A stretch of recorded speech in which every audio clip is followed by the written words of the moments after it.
안녕하십니까. 뉴스데스크 강원입니다. 추석 선물로 인기가 좋은 자연산 송이 가격이 치솟고 있습니다.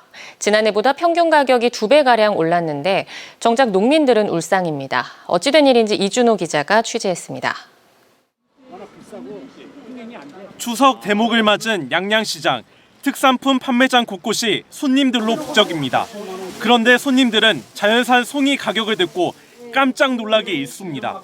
1등급 기준 소매 가격이 최고 170만 원 넘게 치솟았기 때문입니다. 시세만 물어보고 그냥 비싸니까 그냥 다시 그냥 되돌아가게 됐어요. 그냥.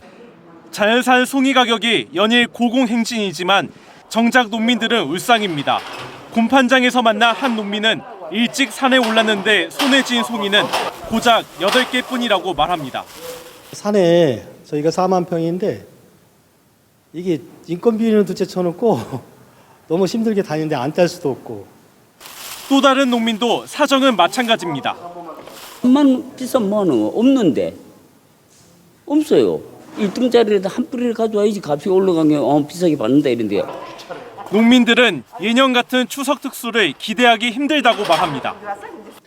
송이 공판이 시작된 지 보름 정도가 지났는데요. 지난해보다 생산량이 크게 줄면서 거래량도 급감했습니다. 올 들어 전국의 자연산 송이 공판 거래량은 7,000kg 안팎, 지난해 같은 기간 39,000kg의 5분의 1 수준입니다. 반면 평균 가격은 2배 정도 오르는 데 그쳐 전체 공판 금액은 지난해의 36%에 머뭅니다. 농민 한 명당 가져갈 수 있는 수익이 3분의 1 정도로 줄어든 겁니다. 문제는 송이 적황부진이 당분간 이어질 가능성도 있다는 점입니다. 들쭉날쭉한 날씨와 기후변화 탓입니다. 올해 평소랑 다르게 조금 집중호우도 많았고, 그리고 좀 더위가 좀 다른 해에 비해서 좀 많이 더워서 아마 그거에 지금 영향을 받았다고 생각이 듭니다.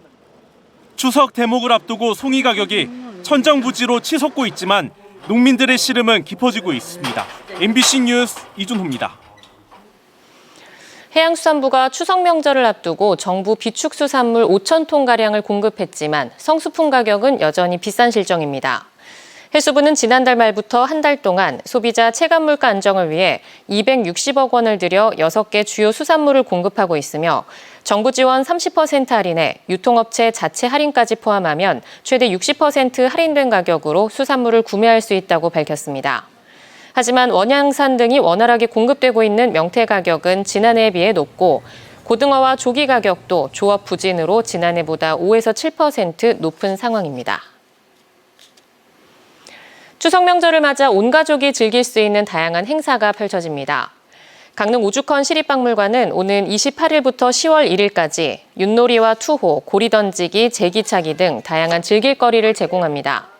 속초 시립박물관은 송편이나 식혜 만들기 등의 추석 행사가 오는 28일 열리고 삼척중앙시장 보물찾기 축제도 10월 1일부터 3일까지 진행됩니다.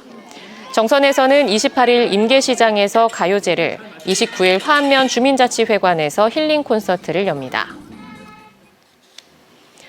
강원도가 지난 호우와 태풍으로 인한 피해 복구에 496억 원을 지원합니다.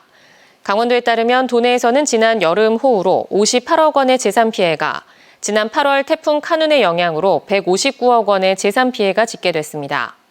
이에 따라 강원도는 사유시설 피해 복구에 69억 원을, 공공시설 피해 복구에 427억 원을 투입합니다. 특히 사유시설 피해에 대해서는 중앙재난안전대책본부 결정에 따라 재난지원금 외에 생계 안정을 위한 위로금 31억 원이 추가 지원됩니다. 강원 동해안의 연안 침식이 심각해지고 있는 가운데 연안 정비 예산이 큰 폭으로 삭감됐습니다. 더불어민주당 신정훈 의원에 따르면 지난해 전국 360개 연안 가운데 44.7%인 161개 연안의 침식 상황이 심각 우려 상태고 지난해 지역별 침식 정도가 심한 CD 등급은 강원 동해안이 51곳으로 가장 많았습니다. 하지만 정부가 관련된 올해 예산을 539억 원으로 삭감하면서 중기 재정계획상 내년 예산으로 1,083억 원을 책정하겠다 했지만 내년 예산도 그중 절반가량인 542억 원만 반영된 상황입니다. 동해시 지역발전협의회가 KTX 동해선 주중 증차를 요구하고 나섰습니다. 지역발전협의회는 2020년 KTX 개통 이후 수도권 접근성은 향상됐지만 실제 주중 운행 횟수가 적어 불편하다며 동해선 상행 오전 7시 15분과 하행 오후 8시 15분을 추가로 운행해 기존 4회에서 6회로 주중 운행 횟수를 늘려달라고 요구했습니다.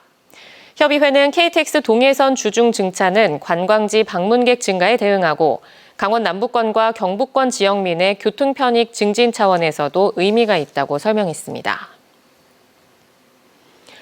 지인에게 마약을 투약한 뒤 흉기를 휘두른 50대 남성이 구속 상태로 재판에 넘겨졌습니다. 춘천지방검찰청 강릉지청은 지난 6일 강릉시 주문진읍의 한 도로가에서 지인에게 흉기로 상해를 입힌 50대 남성을 살인 미수 혐의 등으로 구속 기소했습니다. 이 남성은 범행 당시 피해자에게 필로폰 마약을 투약하고 자신도 마약에 취한 채 차를 운전해 도로교통법 위반 혐의도 받고 있습니다. 화천군에 있는 돼지 농장에서 아프리카 돼지열병이 발생해 강원 축산농가에 비상이 걸렸습니다. 강원도는 정밀 검사 결과 화천군에 있는 돼지 농장에서 아프리카 돼지열병에 걸린 돼지 4마리를 확인해 해당 농장에서 사육 중인 돼지 1,500마리를 매몰 처분하기로 했습니다. 이에 따라 현재 강원도 내 3곳, 경기도 2곳의 지자체의 경우 축산 관계시설 종사자와 차량에 대해 오늘 0시부터 내일 자정까지 일시 이동 중지 명령을 내렸습니다. 속초시 승격 60주년을 기념한 제58회 설악문화제의 성화체화와 봉송행사가 10월 4일에 열립니다. 성화는 설악산 건금성에서 체화돼 설악 로데오 거리를 지나 속초시청까지 60명의 주자가 봉송에 참여하며 봉송이 진행되는 4일 오전 10시 30분부터 12시까지 일대 교통이 통제됩니다. 강원뉴스 마칩니다. 시청해주신 여러분 고맙습니다.